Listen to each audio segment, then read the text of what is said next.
여러분 안녕하십니까, 마키아벨리입니다.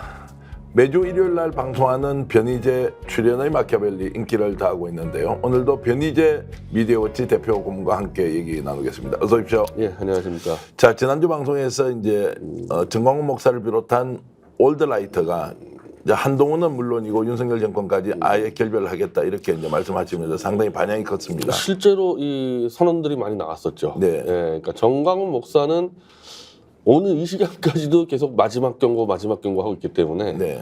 좀 끌어요. 물론 한동훈은 무조건 퇴출 얘기했는데 이제 윤석열 대해서는 마지막 경고다.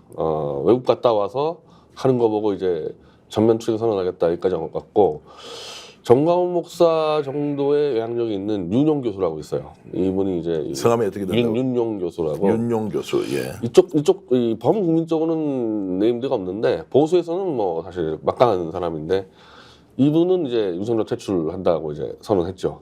네. 자, 그러면은 이제 경고한다 바꾸라고 하는 내용이 있을 거 아닙니까? 어떤 내용을 지금 요구하고 일단 있습니까? 이 정광훈 목사는 지난 총선 때 영석이 돼버렸거든요, 자유통일당이. 네. 그래서 실제로 여론조사 때는 뭐 객관적으로 6%, 막 7%, 8% 나왔었단 말이에요. 네. 근데 이게 어떻게 갑자기 2.1%가 되냐? 이 선거가 이상하다 해서 부정선거라 해서 이 전면 재조사를 요구하고 있거든요. 그리고 9월 안에 총선 다시 치르자 이런 얘기하고 있는데 이걸 안 받아주니까 정광훈 목사는 이제 거기에 한 150억을 갖다 썼단 말입니다, 선거 때. 이게 다 채무가 돼버렸잖아요. 원내지를 못하면서. 그러니까 이제 여러 당원들, 뭐 출마자들, 채권자들이 윤석열 믿을 수 없다. 그래서 밀고 가자 이제 이래서 마지막까지 이제 이 9월 총선을 재선거해주지 않으면 결국 퇴출 선언이 나올 겁니다. 근데 뭐 주장하는 내용이 합리적이거나 상식적이지 않고 뭐 선거를 9월 달에 다시 하자, 그렇지 않으면 정권 퇴진 운동을 하겠다고 하는 것은 국민 정서와 상당히 괴리되어 있는 느낌인데. 근데 이제 내부적으로는 심각해요. 네. 이게 국민적으로 볼 때는 이상하다 하는데 내부적으로는 하여튼 뭐 선거 한 5일 전까지도 6% 지지율 나왔었단 말이에요. 네. 근데 이게 어떻게 2.1% 될 수가 있냐 이런 문제가 있고, 그로 인해서 일단 이 돈을 빌린 문제가 있어가지고 내부적으로는 이건 목숨이 걸린 일이어서 그대로 가만히 있을 수는 없는 상황이죠. 가만히 있을 수 없다는 것은 어떤 식으로든 정권 퇴진 운동을 했으라도 네. 본인들이 움직일 수 있는 정당성을 확보해야 한다. 그래서 지금 정광훈 목사 표현을 4.19라는 얘기를 자꾸 쓰는데 예. 이게 마치 3.15 부정선거라 이거죠. 일단 예. 이 총선이. 그러면은 뭐 조사하는 거라도 좀 해줬어야 되는데 뭐 전혀 정권에서는 조사할 생각이 없으니까, 이러면은 다 정광훈 목사 세력은 신도들의 헌금 가지고 그 돈 가지고 윤석열을 비호하지 않았습니까? 네. 명분이 없어지는 거죠. 이렇게 돼버리면. 그럼 궁지에 몰려있는 윤석열 대통령이 정광훈 목사의 요구를 수용하는 형식을 취하면서 일정하게 조사를 한다거나 사실 확인을 하는 과정들을 거치면 오히려 정광훈 목사까지 자기 편으로 만들 수도 있는데 윤석열 대통령이 이걸 거부하는 이유는 뭡니까? 근데 사실은 이 보수가 지금 부정선거를 이번에 처음 얘기한 게 아니라 2020년도 선거 때 황교안이 있을 때부터 얘기했었는데, 그때 이 17건의 이 고소를 했었어요. 그때 강용석, 민경욱이. 그걸 다 조사해서 각하시킨 게 윤석열이에요. 네. 그러니까 사실은 검사들 입장에서 이게 부정선거가 맞냐, 이제 거기에 대해서 좀 확신이 없으니까 다 각하시켜버렸거든요. 근데 그런 상황에서 지금 여기서 정광훈 목사의 얘기를 듣고 이거 부정선거 맞으니까 다 들어엎자고 했을 때는, 이거는 이제 그 당시는 검사였는데 지금 대통령이잖아요. 이건 선거 불복이 돼버리죠. 네. 잘못하면 진짜 끝장나는 수가 있죠. 자, 그런데 이제 정광훈 목사가 지금 한동훈을 배척하고 윤석열 정권 퇴진 운동까지 하겠다고 하는 것이 관심을 끄는 이유는 지금 민주당을 비롯한 이제 범야권, 뭐 민주 진보 진영에서 윤석열 정권과 대척점에 있어서 싸우고 있는데, 뭔가 윤석열 정권이 빗장을 딱 걸어 잠그고 절대로 물러설 수 없는 철옹성을 치고 있기 때문에 도저히 지금 민주당만으로는 뚫고 나가기가 어렵다. 그 상황에서 이제 올드라이트 쪽에서 퇴진 운동을 한다니까 관심이 상당히 높아지는 것 같습니다. 그렇죠. 이 8석. 예. 네, 8석이 모자라지 않습니까? 그 실제로는 8석 그까짓 거 뭐 안 되냐 싶었는데 안 되는 흐름으로 가니까 이 8석이 안 되면 이거 3년 뒤도 안 되는 겁니다. 이거 계속 이대로 가면은. 그러니까 요 8석 필요한 거를 보수가 채워줘야 되는 상황이 왔으니까 일단 여기에 관심 가질 수밖에 없는 거죠. 자, 그러면 이제 한동훈의 출마도 이렇게 같이 연결이 되면서 지금까지는 윤석열 대통령 한동훈 전 비대위원장이 결별 수순이다. 사실상 남남되었다. 이제 이렇게 했는데 최근 또 기류가 좀 바뀐다는 느낌이 있습니다. 뭐 한동훈 장관 자체가 나는 용산하고 싸우지 않는다.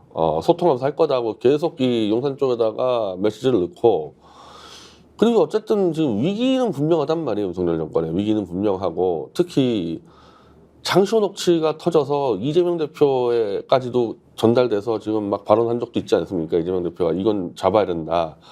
그 장시호 녹취의 그 핵심 내용이 특검 제4팀에서 벌어진 일인데 거기 팀장이 윤석열이고 거기가 한동훈이 있었는데 김영철하고 이런 문제가 터지면은 다 똘똘 뭉쳐서 자기들을 막고 지켜야지 뭐 밥그릇 싸움 언제까지 가겠어요. 그래서 저는 이제 이미 이제 윤석열과 한동훈은 서로 교감을 했을 거라고 보고 있고 이왕 이렇게 된 거 윤석열 입장에서는 적당히 한동훈이 당대표 되는 게 나쁘지 않겠다는 판단을 할 겁니다.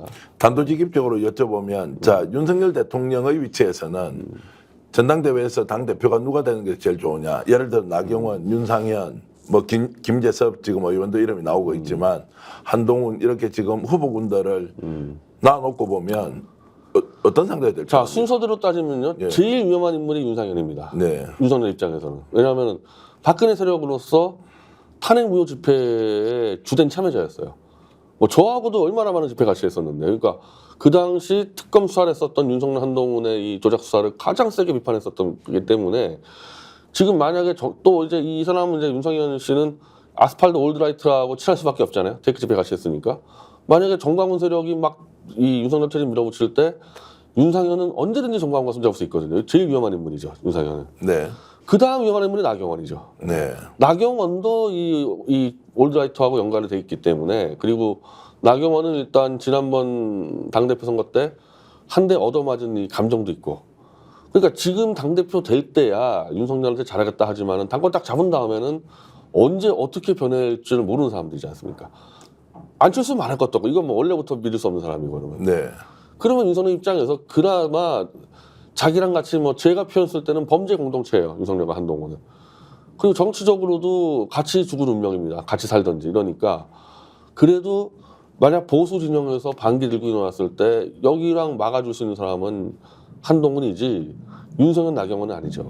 자, 그 과정이 현실로 나타나면 결국 한동훈을 당대표로 내세워서 윤석열 대통령이 좀 견디는 기반을 만들겠다 이런 것이 현실로 나타날 수 있네요. 그럼 뭐 마침 또 한동훈이 이 수도권하고 중부권에서의 이 당 지지세를 확보했기 때문에 지난번 당권대 때처럼 막 무자비하게 제 못 나오게 막고 이런 짓거리 안 해도 네. 그냥 가만 놔두면 당선되는 거 아닙니까? 그러면 이게 얼마나 편한 상태예요 지난번보다는. 자, 그러면 이제 국회 문제로 조금 돌아가 보면 지금 뭐 여당이 사실상 집권 세력으로서 국회를 방치하고 있지 않습니까? 요게 지금 전당대회 때까지는 계속 간다고 보십니까? 그렇죠. 자, 당연하죠. 그러면 예. 전당대회까지 간다면 나경원 지금 뭐 이제 출마 예정자의 경우에는 빨리 국회 정상화해야 한다 이런 이야기도 하는데 한동훈이 만약에 당 대표가 된다면 국회는 정상화 될 수 있습니까? 극단적인 대결 양상으로 그대로 갑니까?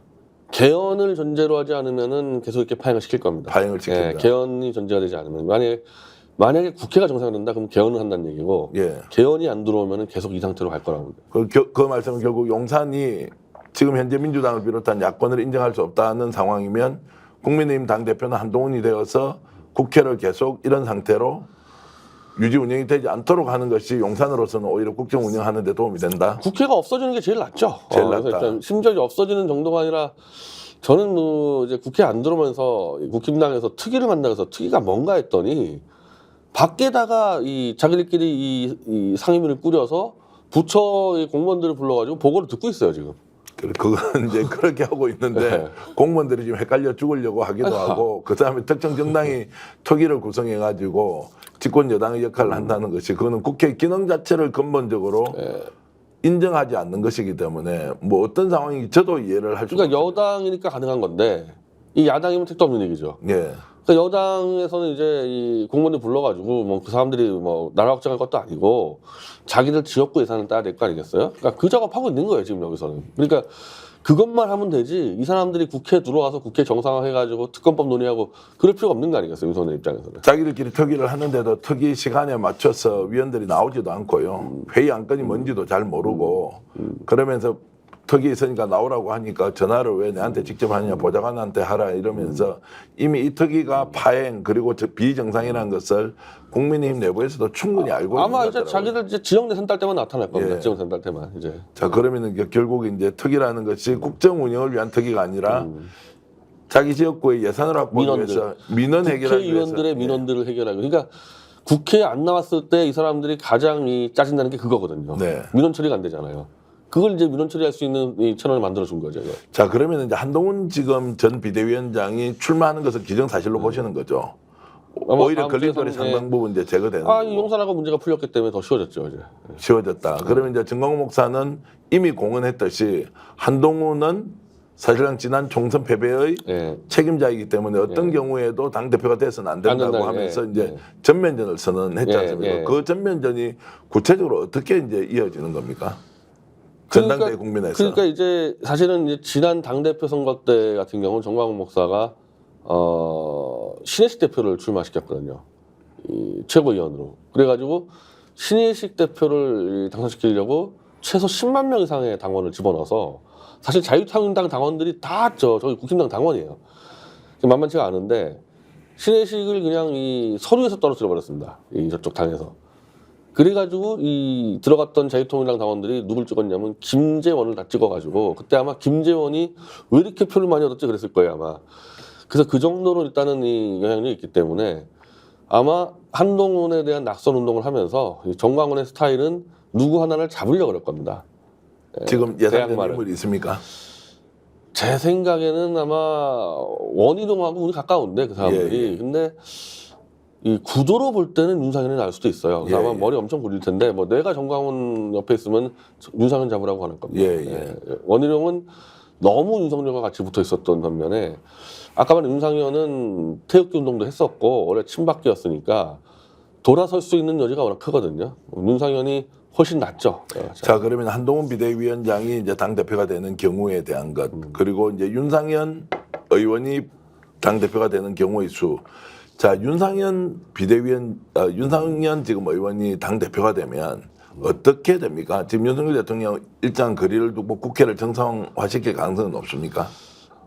일단 한동훈에 비해서도 이 윤상현은 지금 나오는 발언만 봐도 이 용산에 굉장히 비판적으로 나오겠죠. 네. 그리고 일단 이 사람은 수도권에서 선거를 치렀기 때문에 인천에서 계속 아슬아슬하게 이겼거든요. 이번에도 거의 아슬아슬하게 이겼는데 이 사람 입장에서는 상대적으로 수도권이다 보니까 이 수도권 젊은 층의 비판적 이 여론을 무시할 수 없는 상황이란 말이에요. 그래서 다른 누구보다도 강한 이제 좀 비판적인 역할을 많이 하겠죠. 김문희가. 당 대표가 되려면 결국 대구 경북 TK 쪽에서 당원들이 가장 많고 그 지역에 이제 지지를 얻어야 하는데 윤상현 의원 같은 경우에는 그 가능성이 그게 안 되기 때문에 윤상현은 사실 지금까지는 항상 뭐 당권 도전하니 많이 그래도 유력 후보도 안 됐었거든요. 예, 예. 한 번도 올라본 적이 없어요, 후보에. 예. 그러니까 이거를 만약에 이 영남권 당원들을 돌려 세워서 이기려면은 이건 윤상현이 해야 되는 게 아니고 전광훈 플러스 범보수 제야 조직이 다 움직여가지고 한동훈의 그 박근혜 조작날조 수사를 그걸 이슈화 시켜야 되는 거죠. 혹시라도 지금 박근혜 대통령이 한동훈 지금 전 비대위원장에 대해서 어떤 감정을 가지고 있는지 이런 게 혹시 이렇게 체크되는 게 있습니까? 굉장히 그 불편해한다는 얘기는 들렸었어요. 예. 그러니까 이게 지금 저 홍준표도 똑같은데 예. 사실은 한동훈은 윤석열이의 그냥 뭐 직원이었죠. 따지면 예. 윤석열 직원이기 때문에 예를 들면 박근혜에 대한 조작날조 수사가 문제가 난다 그러면 윤석열이 주범이고 한동훈이 종범인데 홍준표든 박근혜든 이왕 대통령 됐으니까 이 사람은 그냥 제끼고 가자. 우리가 슬슬 기면서. 근데 그 밑에 있는 졸개 역할했던 한동훈이가 또 올라온다. 이건 못 참겠다는 거잖아요. 홍준표 네, 얘기가. 예. 그게 박근혜도 같다는 거거든요. 그러면 이제 대구 경북 정서도 어떤 식으로든 해보면 한동훈 비토 쪽으로 몰고 갈 수 있다. 그러니까 그게 이제 정확히 이게 나와야 되는 거죠. 한동훈이 그 당시 박근혜 수사할 때 어떤 짓을 했었고 이게 지금 장시호 녹취록이 상당히 이제 많이 이제 지금 형상화가 됐거든요. 네. 이게. 이걸 터트려서 이 영남권 당원들하고 보수층에다가 알려야 되는 거죠. 네. 자, 그러면 영남 쪽에 있는 당원들도 한동훈이 실질적으로 조작날조의 가장 앞장섰다. 뭐 이런 이제 평가를 하게 되면 이제 비토할 그건 돌아설 수 있는 여지가 충분히 있죠. 자, 그럼에도 불구하고 지금 후보로 나오는 후보군이 나경원, 안철수, 윤상현 다 좀 약하지 않느냐. 이제 이런 생각 때문에 한동훈 대세론, 뭐 어차피 출마하면 한동훈 당 대표다 이런 쪽으로 이제 가고 있는데 그게 이제 우리가 일합을 겨루는 일종의 이제 전환점이 되는 것이다. 어느 정도 세력을 모아서 범보수가 한동훈과 이제 비토 전선을 형성할 것이냐 이렇게 이제 봐야 되는 거죠. 예, 그러니까 이 인물론 가지고는 현재는 안 되는 거고, 안 되는 거고. 또 용산도 한동훈을 지원하니까 안 되는 거고, 이거 없는다는 것은 8년 전에 있었던 그 일을 다시 꺼내 들어서 다시 엎어야 되는 거거든요. 예. 그래서 간단치는 않아요. 간단치 그러니까 않아요. 역부족이라는 느낌이 계속 들어서 질문을 이제 반복적으로 드리는 거고요. 그러면 김건희 여사하고 지금 한동훈 비대위원장이 사실상 뭐 원수까지는 아니어도 뭐 거의 뭐 절연한 상태다라고 하는 것을 과연 윤석열 대통령이 김건희 여사를 설득해낼 수 있느냐 이것도 지금 이제 충분히 질문으로 나올 만한데요. 근데 반대로 그러면 김건희한테 한번 골라보라 그러면은 김건희 여사가 그러면 나경원을 고를 수 뭐 나경원하고의 이 트러블이 원래 김건희 때문에 생겼다는 말들이 허다한데 네. 나경원하고 그 나경원 남편도 판사 아닙니까? 이렇게 전역할 때마다 이 나경원이 이 김건희는 아예 쳐다도 보지 않았다. 뭐 이런 말들이 허다한데 그렇다고 또 뭐 김건희가 뭐 안철수를 또 신뢰하겠냐, 윤상현을 신뢰하겠냐 없기 때문에 죽으나 사나 한동훈일 수밖에 없을 거예요. 오늘 말씀 들어보면 이제 지금 한동훈을 공격하는 정광훈 목사를 비롯한 이제 올드라이트가 적극적으로 나서서 뭐 정권의 심판, 정권의 퇴진 운동에 동참한다는 것은 야권 진영, 민주당을 비롯한 범민주 진보 진영에서 보면 뭐 나쁜 뉴스는 아니지만 그것도 한계가 있어 보이고 더 중요한 것은 지금 민주당을 비롯한 범야권 이제 국회에 진입한 정당들이 막상 국회 개원을 해보니까 제대로 싸울 수 있는 게 없다. 지금 절차는 밟고 있는데 의외로 너무나 철옹성으로 딱 막아서고 있으니까 대책이 없다 지금. 이제 이런 얘기가 나오는데 그 부분 어떻게 보세요? 그러니까 예를 들면 이채 양명주라는 거 가지고 이제 이 총선 때 공약 내세웠고 이거를 돌파하는데 이미 이채 양명주는 안타깝게도 민주당 표 브랜드가 돼버렸어요. 그러니까 아무리 정당하다 해도 범보수 진영에서는 이거는 이 민주당과 이재명의 조기 집권을 위한 거 아니냐. 그러니까 최상병 사건이 윤석열의 이 직접적인 퇴진까지 가지 않는 선이면은 아마 특검을 쉽게 받았을 텐데 네. 이거는 누가 봐도 윤석열이 겨냥될 수밖에 없거든요. 이거 사실은 뭐 바로 드러날 겁니다. 특검하면은 이러니까 못 받는 거예요. 보수에서는 이거는 이거 받았다가는 정권 날아가고 그냥 바로 그러면은 지난번 박근혜 탄핵 때처럼 그냥 이재명이 집권해가지고 문재인 입장 나는 거 아니냐 이게 막혀있단 말입니다. 이게 그래서 이채 양명주로는 최소한 이 보수 진영이 이 문을 열기는 쉽지 않기 때문에 보수 진영이 같이 할 수 있는 이 아젠다는 장시호녹취하고 위증교사거든요. 네. 그러니까 보수 진영이 같이 올 수 있는 아젠다를 갖고 돌파를 먼저 하는 게 가장 더 손쉬울 수 있는 거고 그게 이번 전당대회 때 한동훈과의 이제 이른바 정광훈과의 싸움 때 어쨌든 그거는 터질 겁니다. 예. 그걸로 해서 한동훈이가 뭐 낭받은 말은 모르겠지만은 터질 때 저는 민주당이 전략적 사고를 정확히 해야 되는 게 아주 그냥 민주당 논객들 중에서 야 한동훈이 윤석열하고 사이 안 좋으니까 한동훈을 민다는 막 이런 얘기들을 너무 쉽게 많이 하는데 그 둘은 범죄 공동체라니까 범죄 공동체 이거는 이 둘은 뭉칠 수밖에 없어요 위기가 되면은 정반대로 보수 진영에서 장시호녹취로 한동훈을 총격할 때 민주당이 그거를 백업해 주는 게 낫죠. 그걸 지원해 주는 게. 그러니까 지금 전략적 판단이 좀 부족한 면이 민주당에는 있다. 지금 제도권 안에서 국회에서 싸우는 것보다는 장시호나 태블릿 PC와 관련된 부분에서는 보수와 손을 잡을 수 있기 때문에 그 부분에 집중적으로 좀 관심을 가질 필요가 있다. 이렇게 이제 그러니까 전광훈의 화력이 부족하면은 전광훈이 치는데 부족하면은 민주당에서 계속 한동훈 압박할 수 있거든요. 답변해라. 딴 것도 필요 없어요. 도망가지 마라. 너 위중교사 답변해라. 이런 식으로만 쳐주면은 한동훈 낙마시킬 수 있고 그리고 그 방식으로 낙마가 되면요. 윤석열은 그 안 낄 수가 없는 게 그 당시 팀장이었는데 그 문제 어떻게 안 낄 수가 있겠습니까? 그러면은 거기서 무너지면은 이채 양명주도 가능하다는 얘기죠. 자, 그 말씀은 결국 태블릿을 통해서 한동훈을 우선적으로 공격을 하는 것이 전술적으로 지금 현재는 우선순위로 남았다 이렇게 이제 보시는 거죠. 그렇죠. 예. 그래서 그걸 뭐 보수가 가만히 있으면 모르겠는데 그걸 가지고 보수가 공격을 한다 그러면은 그거를 10배, 20배 확장을 시켜줄 수 있는 거는 어렵지가 않거든요. 민주당 입장에서는. 자, 태블릿 문제 나왔으니까 조금 더 들어가서 질문 드리면 이번에 이제 그 태블릿 조작 관련된 변희재 대표가 지속적으로 문제 제기를 했는데 언론에서 이제 TV조선, 뉴스원, 머니투데이, 헤럴드 경제 같은 데서 반론 보도문을 일단 게재를 했습니다. 변 대표의 이야기를 반론 보도문을 일단 게재했습니다. 이건 어떤 의미가 있습니까? 이게 사실 너무 웃긴 얘기냐면은 이 JTBC 태블릿의 계약서 위조 문제인데 제가 4년 전에 이거를 이미 다 확정을 해가지고 SKT가 개입해서 이 태블릿 계약서를 위조해서 실사용자 김한수를 감췄다 이제 이 얘기인데 네. 이미 이거는 결판 났어요 위조된 걸로. 근데 이걸 SKT에서 뭐 어쩔 수 없이 고소를 할 수밖에 없었겠죠. 고소 안 하면은 뭐 이게 뭐냐 그러니까. 그 당시 허위 사실을 네. 유포했다고 변 대표를 고소를 했죠. 고소했는데 근데 계약서 위조가 확정됐는데 예. 이걸 또 검찰이 또 기소를 해버렸네 이러면은 이게 뭐 어떻게 보면 지금 뉴탐사하고 비슷하게 됐는데 결정이 난 거를 기소한다고 우린 뭐 재판 가서 깨버리면 되는데 문제는 검찰이 기소할 때 이 언론사에 뿌려가지고 했으면은 언론사들은 저한테 확인을 하고 보도를 해야 되는데 검찰 말만 믿고 그냥 변희재가 허위사실 유포했다고 다 쓰니까 예전에는 안 그랬어요. 예전에는 이게 윤석열 한동훈이 검찰을 장악한 뒤로부터 이렇게 된 건데 제가 일일이 다 언론중재위를 통해서 15개 언론사에다가 반론 보도 요청하는데 재밌는 거는 원래 언중이다 요청하면은 언중이가 양쪽을 부릅니다. 언론사하고 요청한 사람이. 근데 그건 부르지도 않고 언중이하고 언론사하고 봤을 때 제가 제출한 자료 보니까 이건 타당하거든. 네. 우리가 지금 이 반론문 요청한 이거는 확정이 됐다 계약서 위조가. 그래서 그 반론보도 내용에 그렇게 들어갔잖아요. 네. 입증이 됐다고 사실은 거의.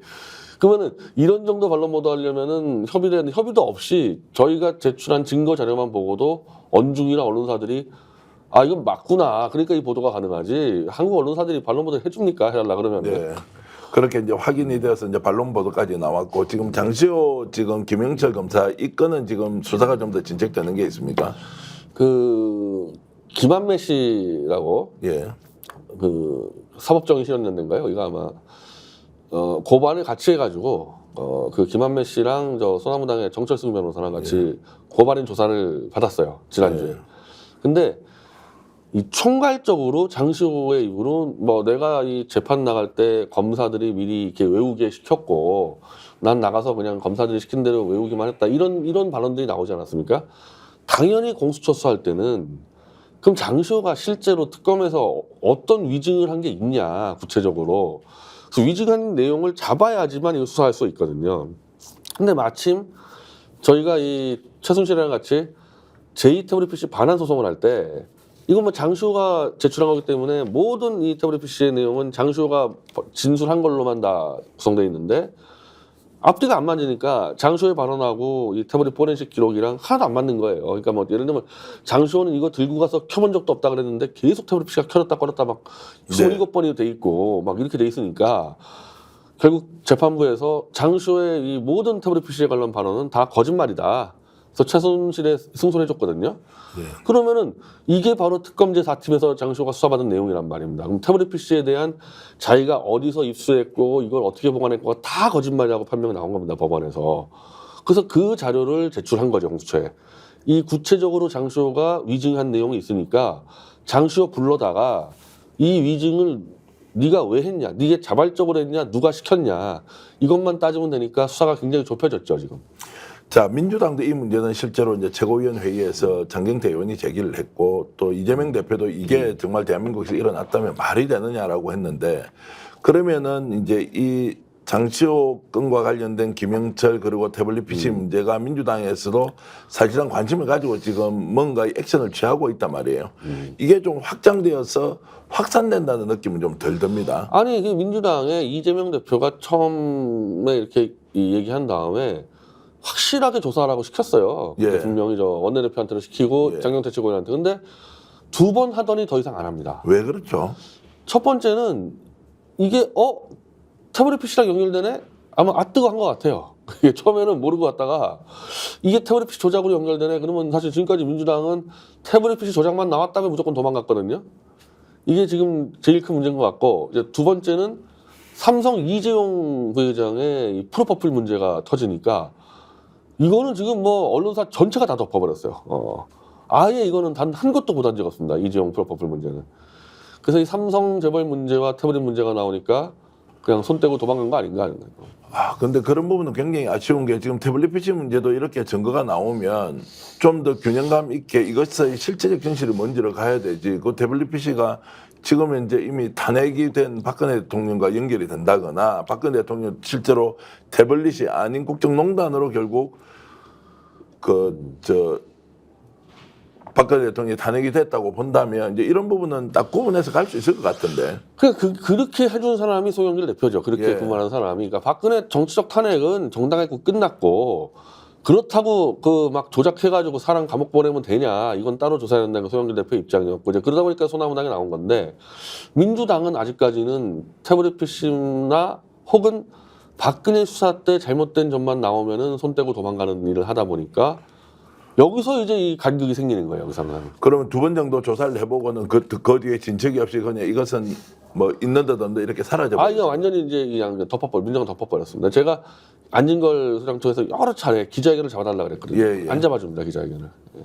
그것도 이해를 잘 못하겠네. 이번에 여러 이제 뭐 국회의원으로 초선으로 의사당에 진입했던 분들도 많이 있고 하면 이 문제를 가지고 제대로 한번 다뤄보자고 공감대 형성하면 어떤 식으로든 이 사안을 진실을 밝히면서 동시에 정권 퇴진 운동의 에너지가 좀 더 우리가 지난번에 이제 같이 얘기를 많이 했던 그 진보 중도 보수까지 다 이렇게 아우러서 할 수 있는 거 아니냐라는 생각이 좀 드는데 아쉬움이 좀 많습니다. 이거는 이 문제를 해결을 못하면요 민주당으로서는 할 수 있는 게 아무것도 없을 겁니다. 네. 그러니까 이 보수가 윤석열 한동훈 퇴출에 앞장서려면은 윤석열 한동훈이 박근혜 수사할 때 조작날조한 것들을 끄집어내는 거거든요.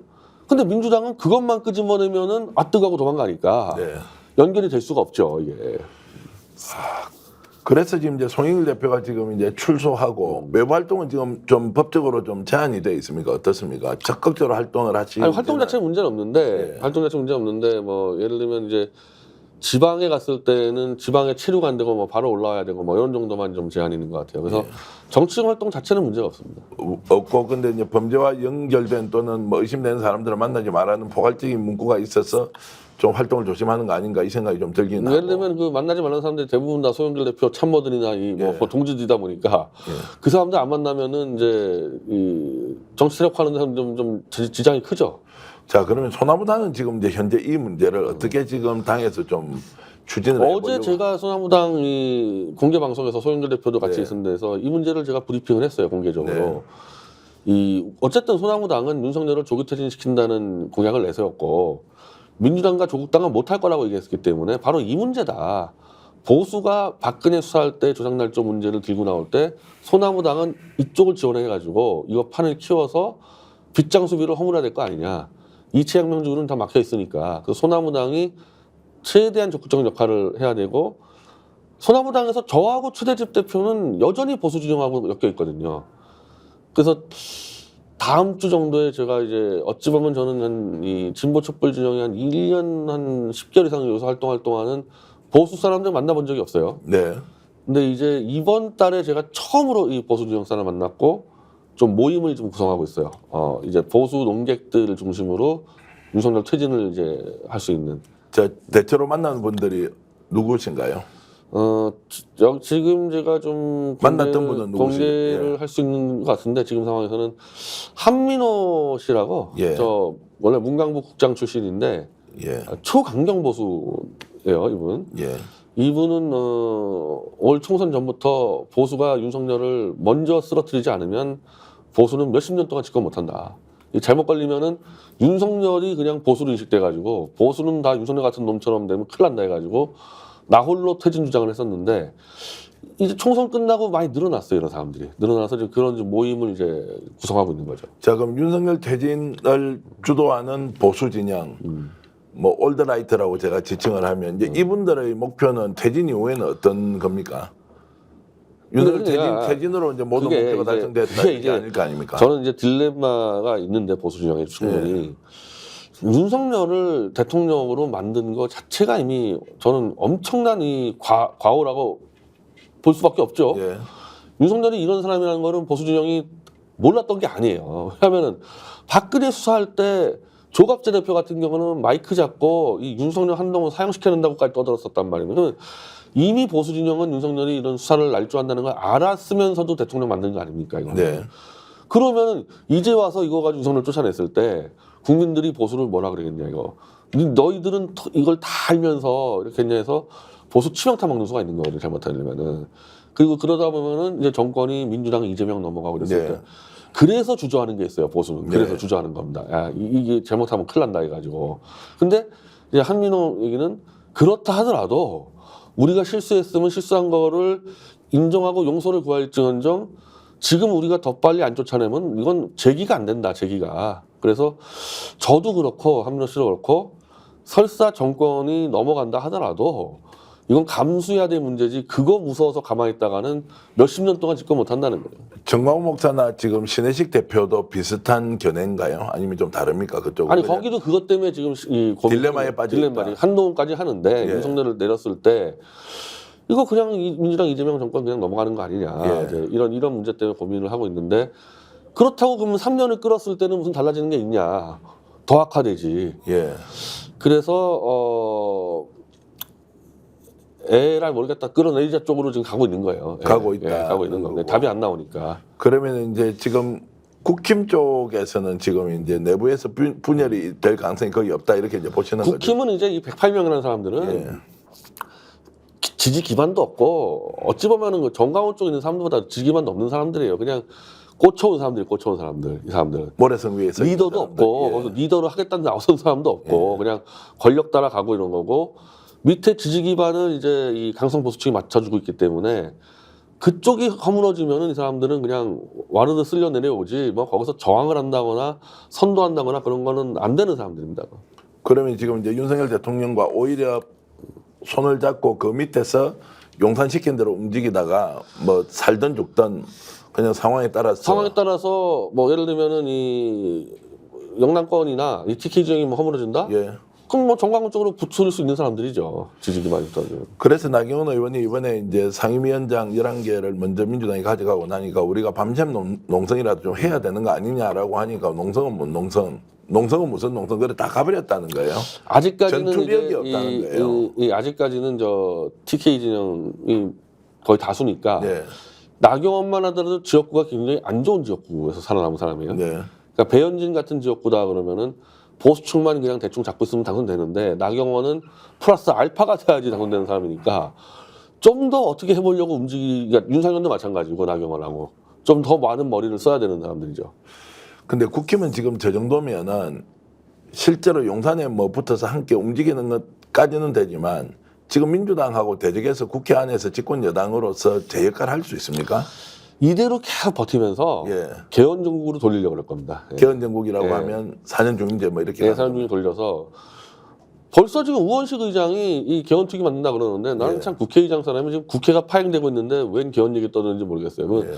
개헌특위를 만든다. 한 7월 한 달 동안 완전 공전된 거 아니겠습니까? 그러면 네. 이제 이 모든 책임을 민주당한테 덮어 씌우겠죠. 이 국힘하고 조중동이. 네.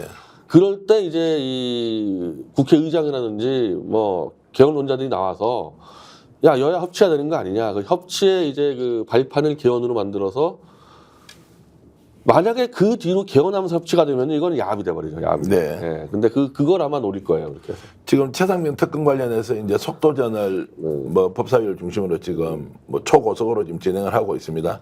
이 부분은 지금 민심을 확실하게 이해하고 하는 것이다. 아니면 민심과 좀 반할 수 있다. 협치가 필요하다.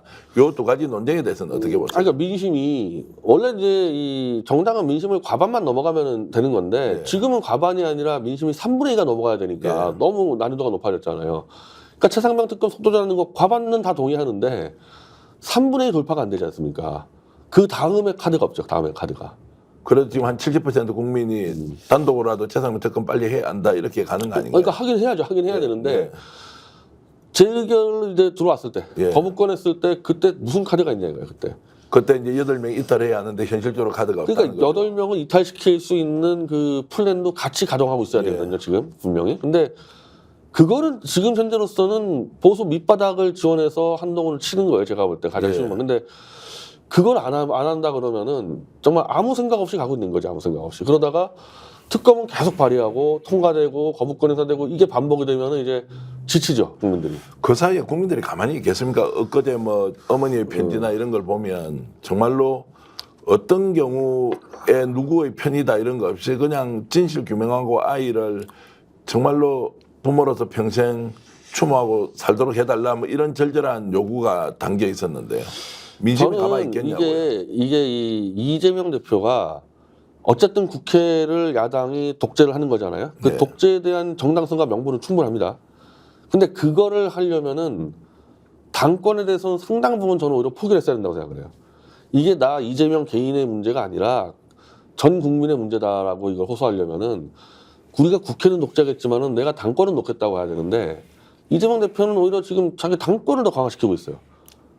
근데 그것은 이제 관찰자로서는 그렇게 볼 수 있지만 당원들이 지금은 이재명 당대표가 한 번 더 했어. 어떤 식으로든 이 정권과 맞서려면 여의도 대통령이 한 명 있어야 한다. 이런 요구가 있는 것도 사실 아닙니까? 아니 근데 그거는 이제 내 말은 3분의 2 정도 요구. 예. 나머지 3분의 1을 넘어가야지만 이거 되는 문제인데 예, 예. 이게 이재명 대표가 자기가 당권을 더 강화할수록 3분의 1이 더 두터워진단 말이에요. 방어막이. 예. 그러니까 이게 못 넘어가는 거죠 이게. 그럼 지금 현실적으로 당 대표를 대신할 사람이 있습니까? 또는 뭐 누군가 내세워서 한다고 하면 민주당이 힘이 실리겠느냐? 아, 근데 그건 뭐 방법이 다양한데 예. 지금 비판 나오는 거는 연임이 문제가 아니잖아요. 예. 연임은 해서 그 2년 뒤의 상황까지 봐가지고 당원을 개정해가지고 뭐 대권 1년 전에 뭐도 할 수 있다 이것까지 가고 있으니까 이러면은 이재명 대표가 벌써 2년 3년 뒤를 내다보고 그때까지 당권 다 잡겠다고 하고 있잖아요. 만약에 그런 게 아니라면요. 내가 1년 동안 연임만 해가지고 1년 안에 끝장을 내겠다. 예. 이런 정도 갔었으면 가장 좋죠. 이런 정도가. 이재명 대표하고 호흡을 맞출 수 있는 당 대표 후보군은 어떤 사람이라고 생각하십니까? 아니면 누구든지 누구든지. 윤석열을 이제 끌어내리기 위해서 수단 강복을 안 가리고 싸울 수 있는 사람은 괜찮은데 이재명 대표가 연임을 하더라도 마찬가지야. 연임을 하더라도 그러면은 연임의 그 이유를 내가 윤석열하고 정면 승부해서 끝장 내겠다. 그리고 그러면 나 그만두겠다. 이렇게 했어야 되는데 2년 뒤, 3년 뒤를 내다보고 있잖아요. 이거는. 자, 그런 부분에 대해서는 뭐 이론은 있을 것 같은데 어찌됐든 지금 나라가 돌아가는 상황을 보면 사실상 윤석열 대통령이 국정 운영을 포기했다.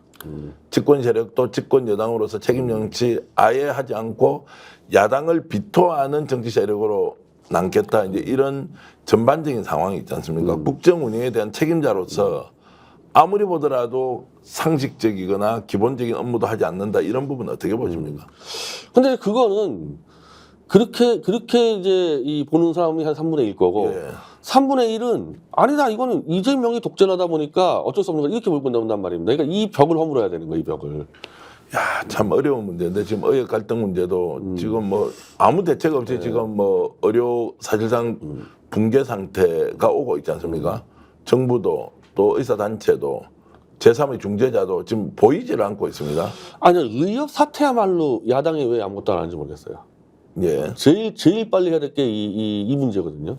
이거는 7, 8월이면 의료 시스템이 붕괴될 수 있는 사안인데 이건 야당이 깊이 개입해야 되는데 오히려 이 부분에 대해서는 야당을 협조하는 듯한 느낌이 들고 있으니까 야당은 지금 어떻게 개입을 하는 거예요? 야당은 사실은 그 지금 이 정도 정원 늘리는 거를 지금 사실상 뭐 동의하고 있지 않습니까? 예. 태클 안 걸고 있잖아요, 이 문제는. 야당이 지금 할 수 있는 역할이 있다 이렇게 이제 생각을 하시는 거네요. 아, 이 문제는 그냥 아무런 그래도 이건 사실은 이 범보수층도 예. 의사들이 이렇게 막대하면 되냐는 게 있기 때문에 이런 문제는 더 세게 밀고 들어가가지고 중단시켜야죠.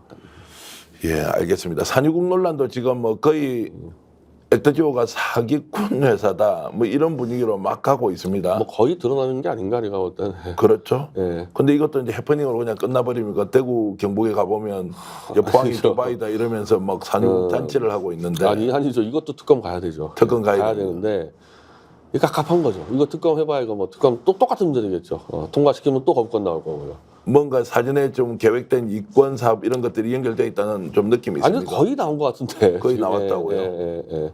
그러니까 이 사람은 지금 뭐 아브레오는 뭐 런던에 지사가 있는데 거기에 뭐 등록돼 있지도 않다는 또 보도가 나오고 뭐 어떤 분은 제가 인터뷰를 한번 하니까 사기꾼이야. 네. 분명해. 외국 사람 다 물어봐. 이렇게 얘기를 조갑재 하더라고요. 대표는 자체 취재를 해가지고 아예 사기꾼으로 지금 규정을 하고 예. 있어요. 예. 그럼 제가 여기에 볼때 대한 타당하던데요. 예. 여기에 대한 그러면은 정부 용산 윤석열 대통령 또 모른 척하고 넘어가면 끝입니까 이게? 그러니까 가두리를 쳐놓고 예. 요 가두리만 지키면 된다 그러니까 이 건 부분까지 포함해가지고 저는 이 가두리 부수는 작업을 해야 한다고 봅니다. 이 예. 가두리가 있는 한은 아무리 정당한 일도 지금 다 막히고 있으니까. 지금 보수 쪽에서도 이 부분에 대해서는 상당히 비판적 견해를 이제 유지하고 아니, 조갑재 씨하고 예. 하면서 뭐 보수 진영이 여기 대해서 뭐 환호하고 그런 건 별로 없어요. 예. 근데 또 이제 다른 농객들 같은 경우는 열심히 해보려고 그러는데 왜 테크니냐 또 이럴 수도 있기 때문에. 예. 지금 보수 언론 환경은 어떻습니까? 전체적으로 지금 같은 듯 하면서도 약간 다른 목소리가 이제 부분적으로 나오고 있고 윤석열 대통령과 또는 한동훈 전 비대위원장에 대해서 약간 지지하는 느낌이 좀 달라지고 그래서 좀 보수 언론도 분열하는 거 아니냐 이런 느낌이 있던데. 조선일보는 윤석열하고 한동훈을 절대적으로 지금 지지하고 있고 조선일보는. 네. 중앙일보는 이준석을 지지하고 있고. 네. 동아는 상당히 비판적으로 돌아서 있고요. 예. 좀 생각보다 많은 차이가 있습니다. 자, 그런 차이가 있다는 것은 지금 이제 정권을 유지 운영하는 이제 기반들이 흔들린다고 이렇게 봐도 됩니까? 아니면 그냥 부분적으로 일시적으로 현상적으로 보도를 그렇게 한다 이렇게 보면 됩니까?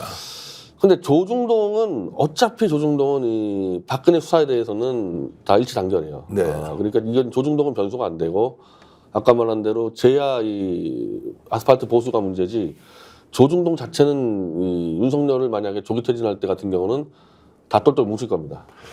제가 이제 총선 끝난 지 지금 2개월이 이제 되었는데 엄청난 변화가 올 것이라는 국민 일반의 기대. 저 역시도 뭐 정치평론하면서 뭔가 이제 좀 바뀌겠지. 왜냐면 심판받았으니까 정신 차리겠지.